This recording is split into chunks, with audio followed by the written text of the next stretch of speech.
प्रश्न, मागून चालण्याची योग्य पद्धत कोणती असते?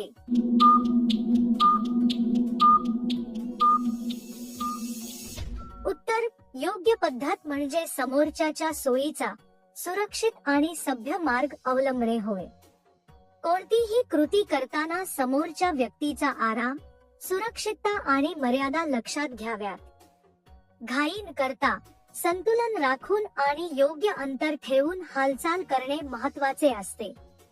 यामुळे अपघात टळतात आणि दोन्ही बाजूंना कोणतीही अडचण निर्माण होत नाही. प्रश्न, कोणत्या बाईला जोरात केल्याने काहीही फरक पडत नाही?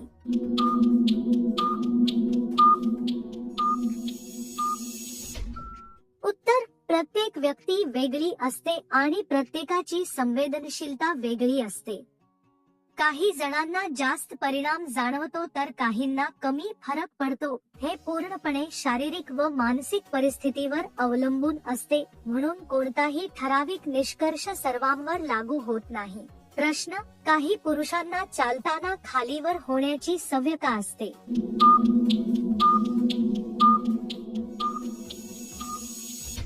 उत्तर, ही सवय अनेकदा शारीरिक हालचालींच्या नैसर्गिक पद्धतीमुळे दिसून येते. काही लोकांची चालण्याची शैली वेगळी असल्यामुळे असे जाणवते. थकवा, सवय किंवा शरीराची रचना यामुळेही हे घडू शकते. यामागे नेहमीच ठराविक कारण असते असे नाही. प्रश्न, कोणता भाग चालला तर बाईची ओली होते? उत्तर, मानसिक आणि भावनिक प्रतिसाद व्यक्तिपरत्वे वेगळा असतो. कोणताही शारीरिक किंवा भावनिक बदल हा परिस्थितीवर अवलंबून असतो. विश्वास, संवाद आणि सुरक्षितता यांचा मोठा प्रभाव पडतो. एकाच गोष्टीमुळे सर्वांवर सारखा परिणाम होतो असे नाही. प्रश्न, काम झाल्यानंतर महिलांना काय अपेक्षा असते?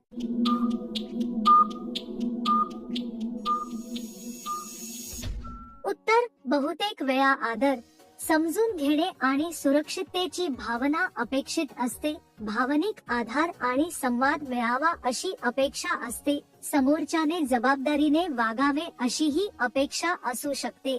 ही अपेक्षा व्यक्तीच्या स्वभावावर आणि परिस्थितीवर अवलंबून असते. प्रश्न, हॉस्टेलमधील मुलीचे आवडते गुणधर्म काय असतात?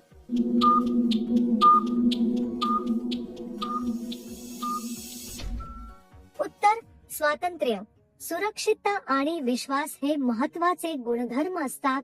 समजूतदारपणा आणि सहकार्याची भावना जास्त महत्त्वाची ठरते. मैत्रीपूर्ण वातावरण आणि परस्पर आदर अपेक्षित असतो. हे गुणधर्म रोजच्या जीवनात स्थैर्य देतात. प्रश्न, कोणत्या महिला जास्त तोंडात घेतात?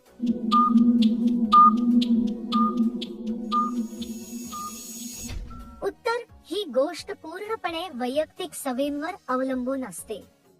काही लोक जास्त बोलके असतात तर काही कमी बोलतात. परिस्थिती, सवय आणि स्वभाव यावर याचा परिणाम होतो. याला कोणताही ठराविक नियम लागू होत नाही. प्रश्न, काही जण एकत्र काम केल्यास समाधानी का होतात?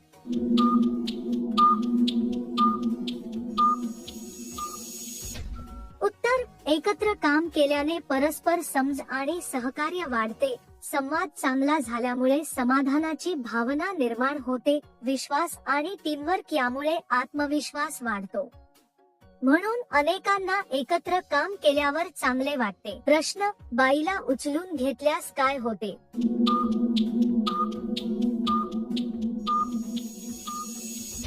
उत्तर, अचानक केलेली कृती काही वेळा आश्चर्य निर्माण करू शकते. सुरक्षितता आणि परवानगी महत्त्वाची असते. योग्य परिस्थितीत हे भावनिक प्रतिसाद देऊ शकते. मात्र नेहमीच समजूतदारपणे वागणे गरजेचे आहे. प्रश्न, नैसर्गिक ओलावा योग्य पद्धतीने कसा राखला पाहिजे?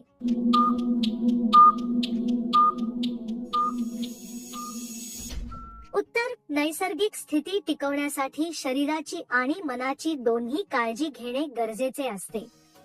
योग्य आहार, पुरेसे पाणी आणि मानसिक तणाव कमी ठेवणे याचा सकारात्मक परिणाम होतो. विश्वासपूर्ण वातावरण आणि आरामदायक परिस्थितीमुळे शरीर नैसर्गिक प्रतिसाद देते. घाई न करता संयम ठेवून गोष्टी घडू दिल्यास नैसर्गिक संतुलन राखले जाते. प्रश्न, नवरा बायकोचं जवळीक नातं कधी मजबूत होतं?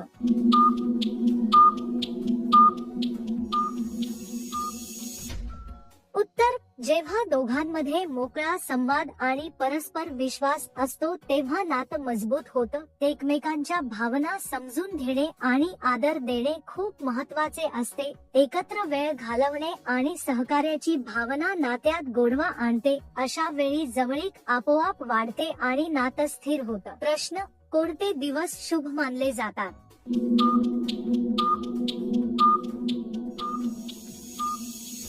उत्तर: परंपरेनुसार काही दिवस सकारात्मक मानले जातात कारण त्या दिवशी मानसिक स्थैर्य असते. लोकांच्या श्रद्धा आणि संस्कृतीनुसार हे दिवस वेगवेगळे असू शकतात. शुभ दिवसांमध्ये काम केल्यास आत्मविश्वास वाढतो असे मानले जाते, म्हणून अनेक जण अशा दिवसांना महत्त्व देतात. प्रश्न: व्हिडिओत वेगवेगळे टायमर का दाखवले जातात?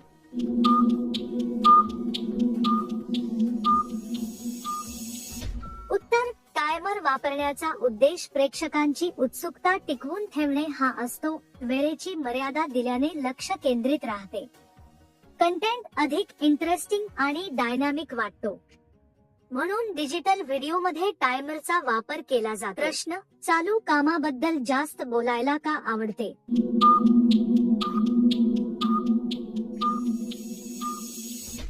उत्तर: मनात चाललेली गोष्ट व्यक्त केल्याने हलके वाटते.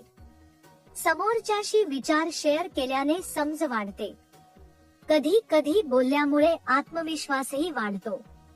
म्हणून काही लोक चालू विषयावर जास्त बोलतात.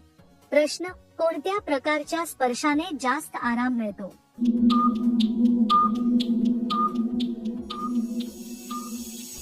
उत्तर: सौम्य आणि विश्वासपूर्ण स्पर्शाने मानसिक शांतता मिळते. असा स्पर्श सुरक्षिततेची भावना निर्माण करतो. तो तणाव कमी करून मन प्रसन्न करतो.